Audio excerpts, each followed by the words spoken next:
উত্তর 24 পরগনার স্কুলে ছাত্রীরা অসুস্থ, হাসপাতালে নিয়ে যেতে হলো ছাত্রীদের। অন্যান্য ছাত্রীদের মধ্যে আতঙ্ক।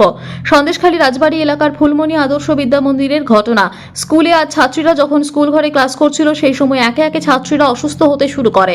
দমের কষ্ট, মাথা ঘোরা সহ একাধিক উপসর্গ নিয়ে অসুস্থ হয়ে পড়ে 25 জন ছাত্রী। তড়িঘড়ি তাদের স্থানীয় রাজবাড়ী স্বাস্থ্যকেন্দ্রে নিয়ে যাওয়া হয়। তাদের মধ্যে বেশ কয়েকজনের অবস্থা গুরুতর হওয়ায় তাদের নিয়ে যাওয়া হয়েছে মিনাখা হাসপাতালে, চলছে চিকিৎসা। প্রসঙ্গত গত দুদিন ধরে আরও কয়েকজন ছাত্রী এইভাবে অসুস্থ হয়ে পড়ছে। সরবেরা সেন্টারে ফোন করেছিলাম ওখানে ইলেকট্রিক অফিসে, তো বলছে আজকে আর কিছু করার নেই। তো সেই দিন থেকেই শুরু হয়েছে। সেই দিনে হঠাৎ আমরা ভাবলাম তো তাহলে বোধহয় কারেন্ট নেই, তাহলে হঠাৎ অসুস্থ হতে পারে। তো সেদিন আমরা সবাই মিলে বাচ্চাদের নিয়ে আমাদের স্যার ম্যাডাম 8-10 জন গেছিলেন। 5-6টা বাচ্চা অসুস্থ হলো প্রথম, সবই মেয়ে, একটা ছেলে না।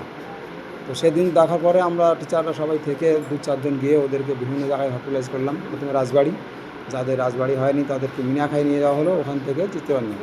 ওই দিনের দিনে ওরা আবার ছেড়ে দিয়ে দিল হসপিটাল। ওই দিনে আমাদেরকে ওনারা বলেছিলেন দুটো কারণ হতে পারে, একটা গ্যাস পাম্প করতে পারে, আর একটা হচ্ছে প্যানিক হতে পারে, অন্য কোনো ওরা সিমটম পাচ্ছেই না। তো তারপরে আমরা শুনছি যে না, ওর কোনো রকম ভৌতিক ব্যাপারটা বলা আছে, মানে লোকাল গার্জেনরা আমাদের কিছু বলছে, বুঝলেন তো। আমরা বলছি না এগুলো হতে পারে না, এখন বিজ্ঞানের যুগে এগুলো হতে পারে না। তারপর আমি পরশুদিন গেছিলাম আমাদের জঙ্গলের কাজে বেলঘড়িয়া, আমি আমার আর্গের টিচারকে নিয়ে। ওই দিন আমাকে ফোন করা হলো স্কুল থেকে যে আবার সেই আগের মতো 5-6 জন বাচ্চা অসুস্থ হয়ে পড়েছে। হ্যাঁ, তাহলে ঠিক আছে। এখন আমাদের এখানে লোকাল টিচার অনেকে আছেন, তার মধ্যে পঙ্কজবাবু একজন, উনি তো ওনার বাড়ি ওখানে। আমি পঙ্কজ, তুমি আগে যাও, দুজন ম্যাডামকে নিয়ে তুমি চলে যাও। তো সে হলো। এবার গতকাল আমি স্কুলে চলে এসেছি। গত দুদিন আমি আসতে পারিনি, ডিআই অফিসে ছিলাম, প্লাস ওই বেলঘড়িয়া ছিলাম একদিন। তো আমি কালকে আসার পরে আমি সবার সঙ্গে আলোচনা করলাম আবার করে কী অবস্থা হচ্ছে। তো কোন ক্লাসের ছাত্রছাত্রীরা অসুস্থ? 9, বেশিরভাগ 9 ছিল। গত দিনে ছিল বেশিরভাগ 9, আর 1-2 ছিল 8 or 10, এই ছিল। এবার আজকে আমি কথা বলেছিলাম আমাদের এসআই যিনি আছেন, ওনার সঙ্গে কথা বলেছি। উনি বললেন এক কাজ করেন স্যার, আপনি ওই ক্লাসটার ছেলেমেয়েদের অন্য রুমে বসান। তো আজকে আমি বসানো, তারপর স্যার তো আমাকে কথা বললেন, আমিও স্যারের সঙ্গে অনেক কথা বলেছি। ওই দিন কালকে ওনাকে আসার জন্য আমন্ত্রণ করেছি, রিকোয়েস্ট করেছেন। উনি বলেছিলেন একটু বিজি আছে, আমি যাবো, ঠিক চলে যাবো আপনার স্কুলে। মোট কতজন অসুস্থ হয়েছে? গতকাল 7-8 জন ছিল, আজকে তো শুনছি 30 পেরিয়ে গেছে। তো সবাইকে ট্রান্সফার করা হয়েছে। এখানে আমাদের লোকাল যারা গার্জিয়ানরা আছে, আমরা ওনাদেরকে ফোন করেছিলাম, বিশেষ এখানে লোকাল যারা আছেন, তো তারা আসলেন এবং তারা মায়েরাও আসলেন ছুটে, আশেপাশে সবাই মিলে হেল্প করলো গাড়ি দিয়ে। এবং সবচেয়ে আরও ভালো লাগছে, আমাদের বিধায়ক সাহেব নিজের গাড়িও দিয়ে দিয়েছেন। প্রশাসনের পাশাপাশি আপনাদের বিধায়কও এসেছিলেন, কি আশ্বাস দিয়ে গেলেন? বিধায়ক আছেন, আমাদের সব রকমভাবে আশ্বাস দিয়েছেন। স্কুলটা স্যানিটাইজ করতে বলছেন উনি আগে, প্লাস জল সংকটটা উনি মেটাতে বলেছেন। আমি বলেছি স্যার ঠিক আছে, আমরা জলটা এবার কিনে নিচ্ছি, আজকে থেকেই চালু হয়েছে। আমরা ওই যে জল বিক্রি হয় বা আমাদের দোকানে, ওই জলটা নিয়ে আসছি রেগুলার। ছেলে মেয়েদেরকে বলে দিয়েছি আর বাইরের জল খাবি না, বা আমাদের টিউবওয়েলের জল খাওয়ার দরকার নেই। আমরা স্কুল থেকে খরচ করে প্রত্যেক দিন ওই ডিসপোজাল জলগুলো আছে না, ওই জলের ব্যবস্থা করে দিয়েছি। আমি বিডিও অফিসে জানিয়েছিলাম, আর আমাদের এসআইকে জানিয়েছি। আর স্যারের সঙ্গে কালকে স্যার প্রথম আমাকে ফোন করেছিলেন, লোকালে আমাদের যারা মণ্ডল সভাপতি আছেন বা মণ্ডল মেম্বার আছেন তাদেরকে জানিয়েছি আর কালকে। যেহেতু বিগত কয়েকদিন ধরে বৃষ্টি নেমেছে, বৃষ্টিতে বিদ্যালয়ের পরিবেশ একটু স্যাঁতস্যাঁতে ভাব, ভ্যাপসা একটা কেমন গন্ধ, হয়তো এই পরিবেশের সঙ্গে তারা শ্যুট করে নিতে পারছে না, তাই তারা একটু অসুস্থ হয়ে পড়ছে। দাদা, এই যে অসুস্থটা তো একদিন ধরে হচ্ছে না, তো মূলত 2-3 ধরে ঘটছে, 2-3 দিন ধরে। হেডমাস্টার বলুন, আপনার কারোর সঙ্গে যোগাযোগ করেছেন? আমি গতকাল ফোন করেছিলাম, উনি বললেন যে এরকম গতকাল বেশ কিছু ছাত্রী বিশেষ করে অসুস্থ হয়ে পড়েছেন।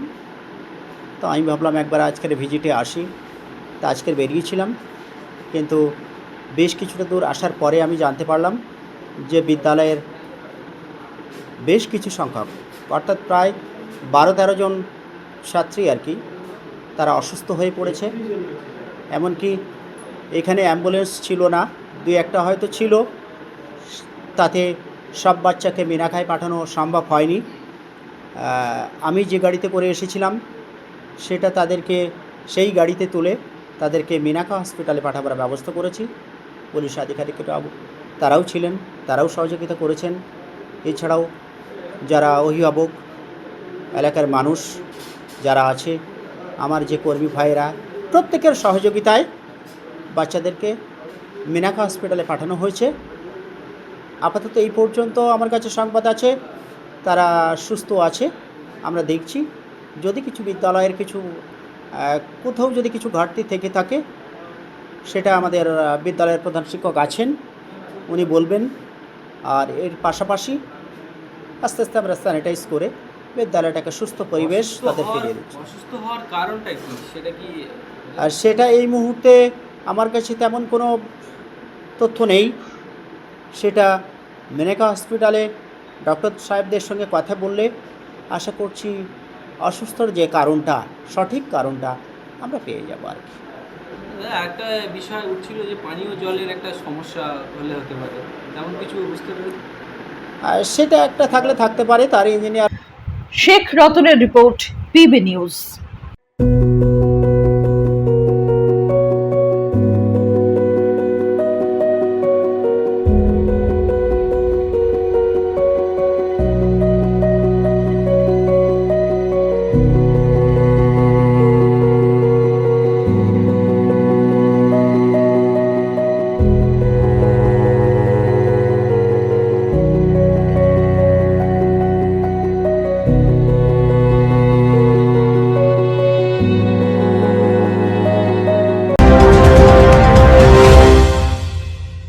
ডিগ্রি করার পরেও চাকরি নেই? অথবা স্কুল কলেজের পাশাপাশি একটা কোর্স করে ব্রাইট ক্যারিয়ার বানাতে চান? মাল্টিমিডিয়া ইন্ডাস্ট্রিতে রয়েছে প্রচুর ভ্যাকেন্সি ও ভালো ক্যারিয়ার বানানোর সুযোগ। চলে আসুন মুপল ইনস্টিটিউট অফ অ্যানিমেশন এবং ডিজাইন বর্ধমান সেন্টারে। Animation, VFX, graphics design, video editing, digital মার্কেটিংয়ের মতো কোর্স করুন। ইন্ডাস্ট্রি স্ট্যান্ডার্ড ট্রেনিংয়ের সঙ্গে থাকছে 100% প্লেসমেন্ট অ্যাসিস্ট্যান্স। আজই যোগাযোগ করুন স্ক্রিনে দেওয়া নম্বরে।